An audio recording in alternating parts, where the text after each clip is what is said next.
រឹកប្រហៀមសំរធម្មជាតិត្រកា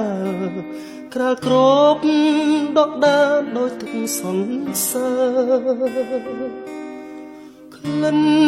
ផ្កាព្រៃក្រអូបស្រូបគ្រប់ដងហើក្លិនផ្សះផ្សាសន្សើរបេះដូង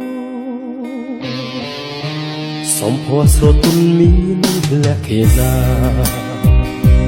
កាអើយកាសូមសួរលួនយល់បំណងក្តីស្រឡាញ់ពេញព្រាដួងចិត្តនេះបងសូមធ្នមការទាំងកងក្នុងហារទីសែនស្នេហ៍បុផាខ្នងព្រៃកាមានន័យរូបឆោមលូមពណ៌បរិសុទ្ធដោយកំរក្រនឹងបានប្រានជួបស្នេហ៍ប្រាកដធ្នមតែផ្កាមួយគត់មិនបោះបង់សូមចែកចែកយកការដាក់ក្នុងធូមីធ្វើ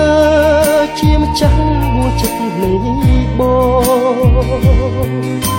ថ្លៃគុំព្រួយរៀបមានសន្សារបេះដូងធ្នមនួនអងរៀងរហូត